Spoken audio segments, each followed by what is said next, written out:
రాష్ట్ర ముఖ్యమంత్రి వైఎస్ జగన్మోహన్ రెడ్డి మహిళా సాధికారతకు అర్థం చెబుతూ ప్రతి పథకాన్ని మహిళలకు వర్తించేలా తగిన చర్యలు తీసుకుని మహిళల ఆర్థికాభివృద్ధికి కృషి చేస్తున్నారని వైఎస్ఆర్సీపీ రీజనల్ కోఆర్డినేటర్ శశికళారెడ్డి తెలిపారు. కడప నగరంలోని వైసీపీ కార్యాలయంలో ఏర్పాటు చేసిన విలేకరుల సమావేశంలో ఆమె మాట్లాడారు.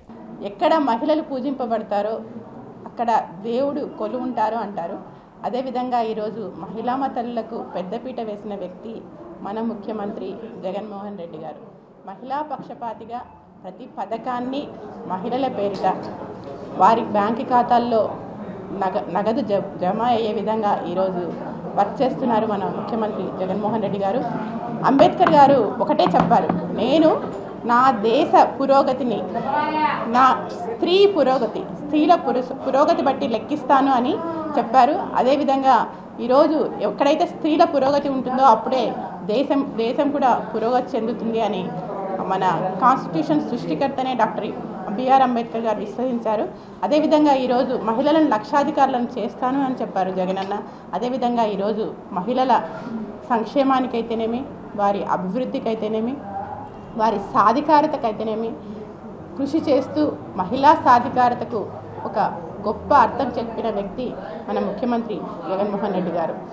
ఈరోజు రాజకీయ సాధికారత చూస్తే ఈరోజు ప్రతి లోకల్ బాడీస్ అయితేనేమి, అంటే సర్పంచ్ల్లో 50%, అదేవిధంగా ఎంపీటీసీల్లో, ఎంపీపీల్లో, అదేవిధంగా నామినేటెడ్ పోస్టుల్లో, అదేవిధంగా మినిస్టర్స్లో కూడా ఎంతోమందికి ఈరోజు మహిళలకు అవకాశం కల్పించారు. మనం చూస్తే మన హోమ్ మినిస్టర్ ఒక మహిళ, ఒక దళిత మహిళ. అదేవిధంగా మనం చూస్తే ఇక్కడే రాయచోటు నుంచి శాసన మండలి చైర్మన్గా ఉన్న మహిళ ఒక మైనారిటీ మహిళ. జగన్ ఆ రోజు ఏదైతే చెప్పారో నవరత్నాల్లో ప్రతి పథకాన్ని ఈరోజు అమలు చేసి మహిళల నమ్మకాన్ని పొందిన మంచి ముఖ్యమంత్రి మన జగన్మోహన్ రెడ్డి గారు. ఎందుకంటే ఈరోజు ఒకటే ఆసరా ద్వారా పొదుపు ఖాతాలన్నీ నేను మాఫీ చేస్తానని ఆ రోజు చెప్పారు మన ముఖ్యమంత్రి జగన్మోహన్ రెడ్డి గారు. అదేవిధంగా ఈరోజు రాష్ట్ర వ్యాప్తంగా ఉన్న 78 లక్షల మంది పొదుపు మహిళలకి ఈరోజు 25,500 కోట్లని వారి ఖాతాల్లో జమ చేసిన వ్యక్తి మన ముఖ్యమంత్రి గారు. అదేవిధంగా ఈరోజు మహిళలు ఎప్పుడైతే రాష్ట్రం కానీ దేశం కానీ అభివృద్ధి చెందాలంటే ఖచ్చితంగా వాళ్ళకి విద్య అనేది చాలా అవసరము. అంబేద్కర్ గారు ఒకటే నమ్మారు, విద్య అనేది ఒకటే మన సొసైటీలో పూర్ పీపుల్ని for the upliftment of the poor, the education is the only tool to uplift the poor and for the economic development of the society అని నమ్మాడు. అదేవిధంగా ఈరోజు విద్యలో ఎంతో సంస్కరణలు తీసుకొచ్చి విద్యను పేదవాడికి దగ్గర చేసిన వ్యక్తి మన ముఖ్యమంత్రి జగన్మోహన్ రెడ్డి గారు. ఇలా విద్యా సంస్కరణ వల్ల ఎంతోమంది ఆడపిల్లలు ఈరోజు చదువుకోగలుగుతున్నారు. ఎందుకంటే మెయిన్గా అమ్మఒడి పథకం తేవడం వల్ల ఎంతోమంది తల్లులు తమ ఆడపిల్లలను ముఖ్యంగా స్కూల్కి పంపించి చదివించగలుగుతున్నారు. అదేవిధంగా ఈరోజు కళ్యాణమస్తు పథకంలో 10వ తరగతిని ఖచ్చితంగా 10వ తరగతి చదువుంటే మీకు కళ్యాణం వస్తుంది అని ఒక మంచి ఉద్దేశంతో మన జగనన్న ప్రవేశపెట్టారు. ఆ విధంగా ఆయన కూడా ప్రతి అమ్మాయి ఖచ్చితంగా 10వ తరగతి వరకైనా చదువుతుంది అనే. అదేవిధంగా ఈరోజు వైఎస్ఆర్ చేయూత అయితేనేమి, చేయూత పథకం ద్వారా ఎంతోమంది బీసీ, ఎస్సీ, ఎస్టీ, మైనారిటీ మహిళలకి 4 సంవత్సరాల్లో 75,000 ఇవ్వడం వల్ల వాళ్ళు ఆర్థికంగా నిలదొక్కుకోవడమే కాకుండా వాళ్ళ కుటుంబానికి ఆసరాగా ఎంతోమంది ఉన్నారు. ఖచ్చితంగా కూడా ఇది మన జగనన్నకి అక్క చెల్లెమ్మలందరూ కూడా వాళ్ళ జీవనాలు అందజేస్తున్నారు దీనివల్ల. అంతేకాకుండా ఈరోజు చూస్తే రాష్ట్రంలో 31 లక్షల మందికి ఇళ్ల పట్టాలు మంజూరు చేసిన వ్యక్తి మన ముఖ్యమంత్రి జగన్మోహన్ రెడ్డి గారు. అదేవిధంగా ఇప్పటికే 22,000 ఇళ్ళని కూడా కట్టిస్తున్నారు.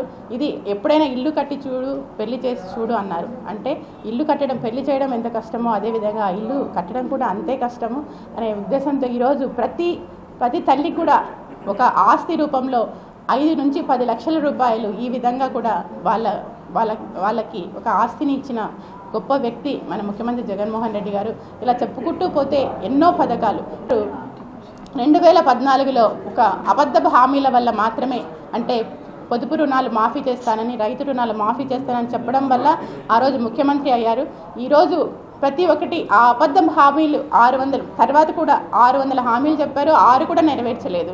ప్రతి కూడా ఒక్క పథకమైన ఆయనకు చెప్పుకోవడానికి ఉంటే ఈరోజు ఖచ్చితంగా కూడా ఆయన ఎవరితో పొత్తు పెట్టుకోకుండా సింగిల్గా వచ్చేవాడు. కానీ ఈరోజు ఆ పరిస్థితి ఆయనకు లేదు. ఎందుకంటే చెప్పుకోవడానికి ఒక జన్మభూమి కమిటీలు తప్ప ఎలాంటివి కూడా ఆయనకు లేవు.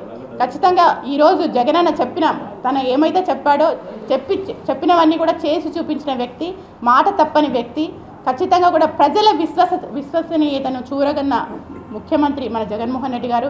అందుకే ఆయన ఒకటే చెప్పాడు, నాకు నా స్టార్ క్యాంపెయినర్స్ నా అక్క చెల్లెమ్మలే. అంత ధైర్యంగా దమ్ముతో చెప్తున్నాడు అంటే నేను నా అక్క చెల్లెమ్మలకు న్యాయం చేశాను, వాళ్ళ ఆర్థిక పురోగతికి కానీ వాళ్ళ కుటుంబ పురోగతికి కానీ నేను సాయపడ్డాను, ఖచ్చితంగా కూడా నా అక్క చెల్లెమ్మలు నా వెంటే ఉంటారు అనే ఒక మంచి ఉద్దేశంతో, ఒక నమ్మకంతో ఆయన చెప్పగలుగుతున్నారు.